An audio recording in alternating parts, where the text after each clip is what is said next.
돈벌이를 위한 일보다는 스스로에게 가장 중요한 문제를 정의하고 그 문제를 해결하다 보면 나와 주변이 혜택을 받게 된다고 이야기하는데요. 문제가 하나하나 해결될 때마다 더 많은 사람들이 혜택을 받게 되고 결국 세상이 바뀌게 될 거라고 전합니다.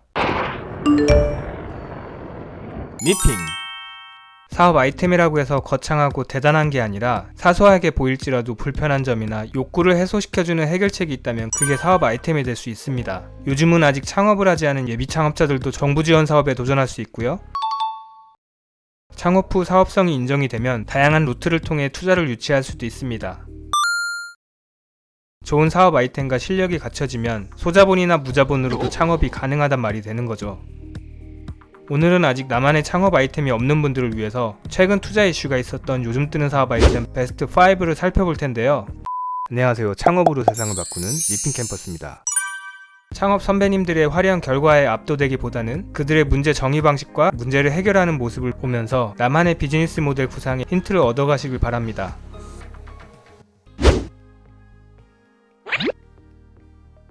우리나라에서 에어비앤비로 대표되는 공유 숙박업을 해보려면 법적인 제약으로 인해 어려움이 많은데요. 외국인을 손님으로 받는 경우는 그나마 덜하지만 내국인이 손님인 경우엔 법적으로 제약이 따르게 됩니다. 외국인을 손님으로 받더라도 집주인이 거주하는 집만 숙소로 활용할 수 있어서 실질적으로는 불법으로 운영되는 경우가 많은데요. 우리나라 에어비앤비의 실제 이용객의 70%는 내국인이라는 점은 많은 운영자들이 불법으로 숙소를 운영하고 있다는 사실을 말해주고 있습니다. 시작부터 불법인 업체는 보안, 방역 등 안전에 있어서 규제와 관리가 불가능해 사고 발생 시 투숙객이 보호를 받을 수 없는 등 다양한 문제를 안고 있습니다. 핸디지는 지난 2016년 에어비앤비 클리닝으로 사업을 시작했는데요. 공유 숙박업의 불확실성에도 꾸준히 사업을 전개하여 최근에는 생활형 숙박시설로 사업 범위를 넓혀가고 있습니다. 생활형 숙박시설은 오피스텔 형태의 주거 공간에 호텔 수준의 숙박 서비스를 제공하는 시설로 단기 숙박과 장기 주거 모두 합법적으로 가능합니다.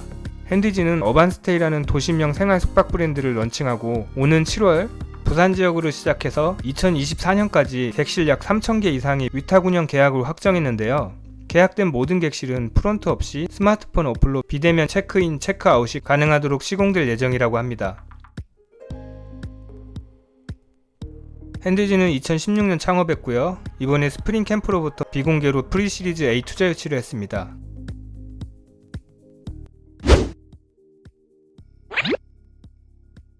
(1980년에서 2000년대) 사이 태어난 사람들을 밀레니얼 세대라고 하는데요. 밀레니얼 세대는 혼밥과 혼술 등 개인주의적 문화가 보편화되면서 새로운 인간관계나 대화가 단절되는 현상이 발생하고 있습니다.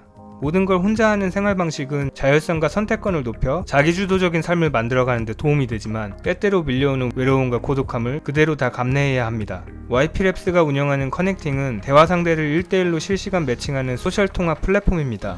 이용자는 어플을 이용해서 영화나 음악, 게임 등 자신의 관심사를 공개하고 나이와 성별, 지역 등을 입력해서 적절한 상대를 연결받게 되는데요. 상대에게 전화번호와 사진 등 민감한 개인정보를 공개하지 않기 때문에 편견 없이 공통의 관심사로 깊은 대화를 나눌 수 있습니다. 커넥팅은 주 타겟층인 밀레니얼 세대로부터 크게 호응을 얻으며 급성장하고 있는데요. 서비스가 악용되는 것을 방지하기 위해서 기준에 벗어나는 말을 하거나 상대방이 신고하게 되면 계정을 바로 차단하고 있습니다. 커넥팅을 통해 올해 4월 기준 60만 건이 넘는 통화가 이루어졌고 월간 인앱 판매액도 전년 동월 대비 16배 이상 성장했습니다.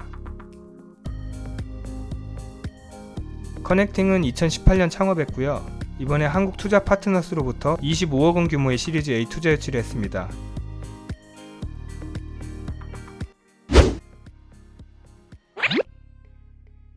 가족이나 지인들이 모이게 되면 특별함을 더하기 위해서 맛집을 찾게 되는데요.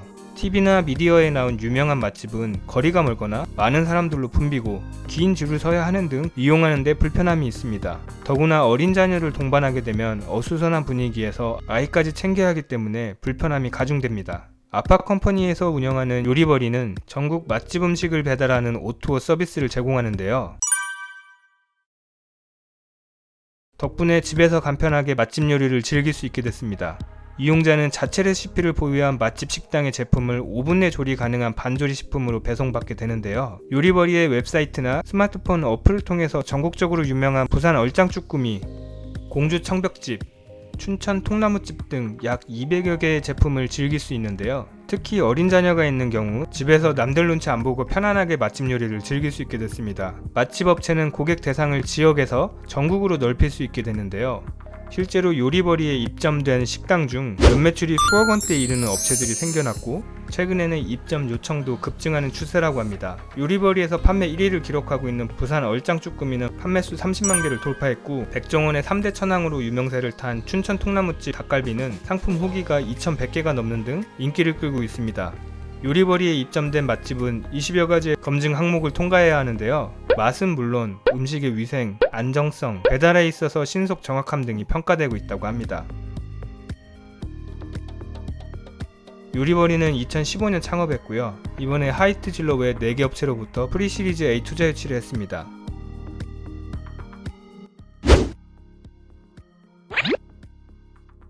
전화통화를 하면서 분명히 내가 했던 얘기인데 언제 어떤 얘기였는지 기억이 가물가물할 때가 있으신가요? 운전 중이나 이동 중에 전화를 받아서 내용을 메모하지 못했는데 기억이 안 나서 다시 물어보기가 민망한 상황에 처한 적은 없으신가요? 저장이 안 돼 있는 번호로 여기저기서 전화가 걸려오다 보면 누가 누구였는지 헷갈리는 경우도 생기는데요. 비토는 음성으로 나는 전화통화 내용을 메신저처럼 텍스트로 보여주는 서비스입니다. 비토 어플에서 통화 녹음 기능이 켜져 있으면 저장된 통화 녹음 파일을 인공지능이 분석해 텍스트로 보여주게 되는데요. 이때 나타나지는 말풍선 모양의 대화 내용을 눌러서 필요한 부분만 다시 듣기를 할 수도 있고요. 검색 기능을 통해 필요한 통화 내용도 간편하게 찾아볼 수 있습니다. 비토는 지난 4월 10일 베타 서비스를 런칭한 후 보름 만에 가입자 10,000명을 확보했는데요. 업종 특성상 통화가 잦은 변호사, 영업사원, 부동산 중개인 등 다양한 직종의 사람들이 이용하고 있고 이들로부터 긍정적인 반응을 얻고 있다고 합니다.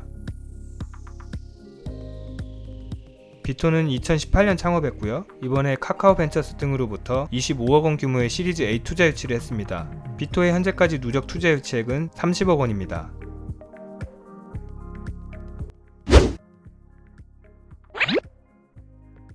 기술과 배송 시스템의 발달로 온라인 쇼핑의 성장 속도는 점점 더 빨라지고 있습니다. 특히 우리나라는 물류 시스템의 발달에 있어서 전국 대부분 지역이 하루 이틀이면 배송이 가능한데요. 하지만 신선식품의 경우 음식이라는 특성 때문에 하루라는 짧은 시간에도 상품이 변질되는 등 배송에 있어서 한계가 있었습니다. 예를 들어 남해에서 오늘 잡은 전복이 서울에 있는 고객에게 전달되려면 아무리 빨라야 다음날 오후에나 택배를 받게 되는데 한여름에는 장시간 높은 온도에 노출될 수 있어서 제품의 신선도가 급격하게 떨어질 수 있습니다. 마켓컬리는 국내 최초로 새벽 배송 서비스를 시작했는데요. 제품의 생산에서 입고, 배송까지 유통 전 과정을 일정 온도로 유지하는 냉장 유통 시스템을 마련했습니다. 고객이 밤 11시까지 주문을 하면 다음날 아침 7시 이전에 배송을 완료하는 샛별 배송 서비스는 장볼 시간도 부족한 바쁜 직장인들에게 큰 인기를 얻고 있는데요. 마켓컬리의 샛별 배송 덕분에 남해에서 오늘갓 잡은 전복을 서울에 사는 고객이 다음날 아침상에 올릴 수 있게 된 겁니다. 마켓컬리의 김슬아 대표는 창업 전 직장에서 소문난 미식가였다고 하는데요.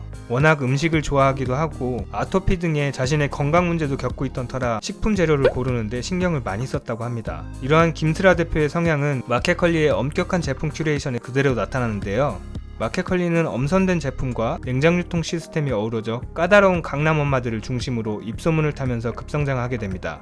마켓컬리는 올 4월 기준 회원수 500만 명을 넘어섰고요. 영국 파이낸셜 타임즈 아시아 태평양 고성장 기업 2020 500개 기업 중에 11위에 선정되기도 했습니다. 마켓컬리는 이번 투자로 기업가치 8천억 원에 육박해 기업가치 1조 원 스타트업을 일컫는 유니콘 등극에 한 발 더 가까워지게 됐는데요. 김슬아 대표는 2019년 세바시에 출연해 무슨 일을 할지 고민하는 이들을 향해 자신의 문제를 찾으라고 메시지를 전합니다. 강연에서 김슬아 대표는 주변 사람들의 기대나 돈벌이를 위한 일보다는 스스로에게 가장 중요한 문제를 정의하고 그 문제를 해결하다 보면 나와 주변이 혜택을 받게 된다고 이야기하는데요. 문제가 하나하나 해결될 때마다 더 많은 사람들이 혜택을 받게 되고 결국 세상이 바뀌게 될 거라고 전합니다.